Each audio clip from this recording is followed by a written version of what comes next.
Update 1 on Tropical Storm Mindulle, which has finally been named. When CT Oz made their update about Mindulle, it was not named at all.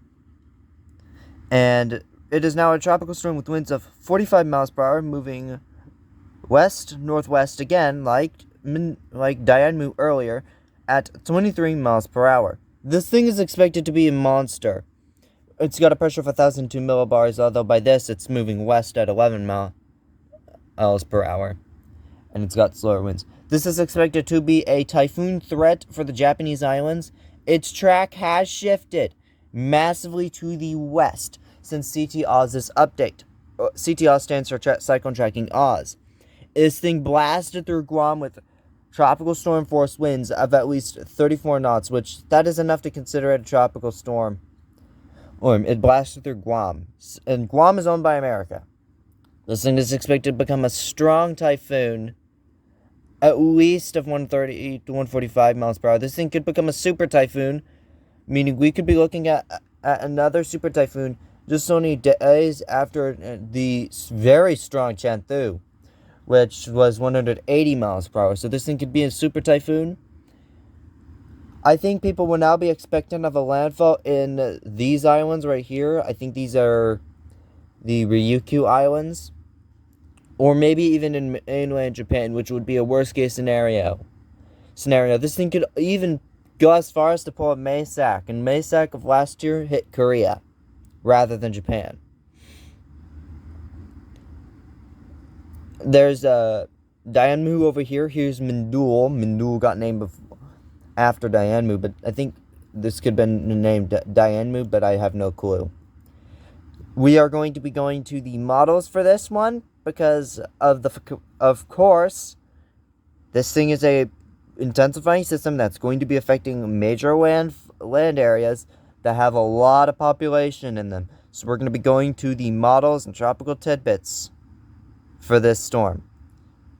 I'll see you all in the next part. Now we are continuing on Mindulle now. This is part 2 of Mindulle. So this is the H-Wharf.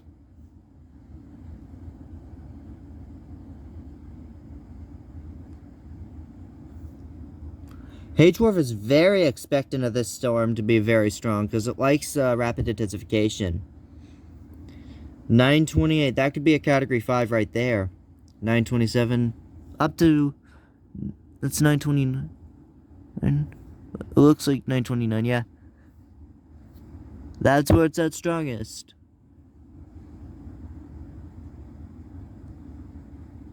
Then it decides to stagnate, and what is this? H-Wharf expecting a Category 5. How big is this thing? Just look at those wind. Look at that. That's strong wind. But yes, it is expected to stagnate in terms of strengthening. So yeah, this model really is very expectant on Mindulle. The H-Wharf parent model is that one we can't do HMON. We have GFS for 20W.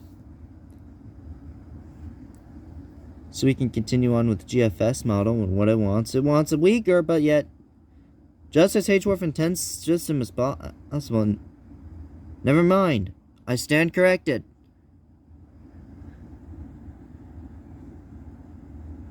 Smaller system, indeed, but probably just as strong temporarily. And yeah, GFS is expecting a weakening trend. And is that a Japanese island?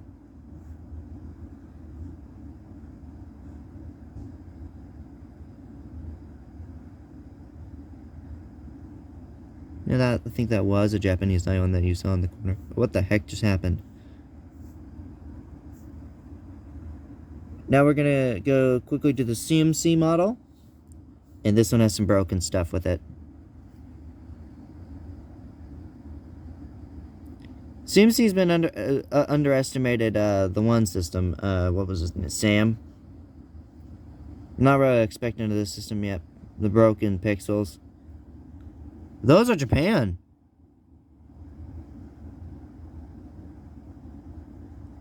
Those broken areas are Japan. Just realized. Yeah, CMC does not like this storm.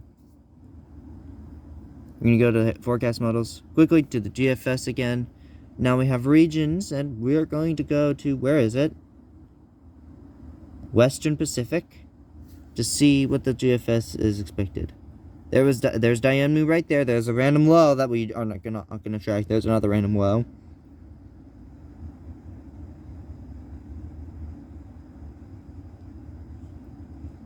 So the GFS is expecting a dual channel outflow system, maybe 3 outflows, but most likely 2.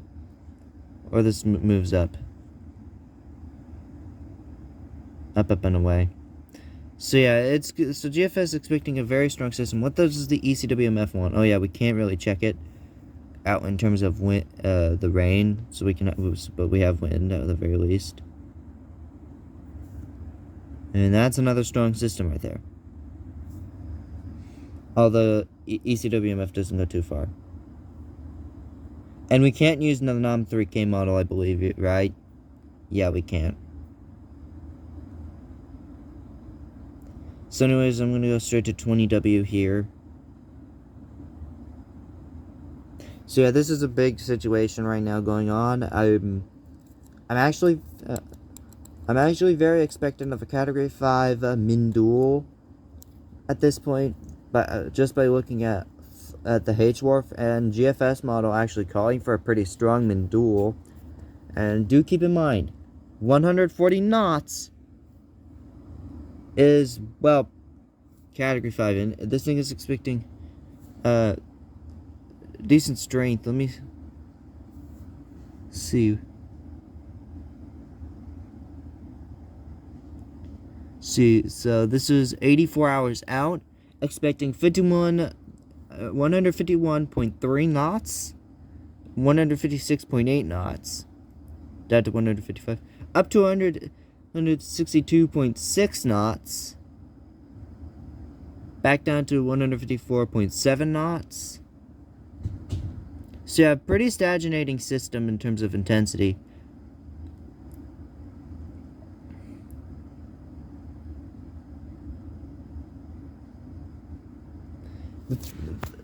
This model, the H-Wharf, expectant of a maximum wind peak of 162.6 knots, which I have not done the conversion rate for that at this point. But yeah, the H-Wharf model is expecting a very strong system. I actually didn't look this up. At this right here with Sam. I never did. Because I'm dumb. But yeah, I'll see you on the next video. Bye.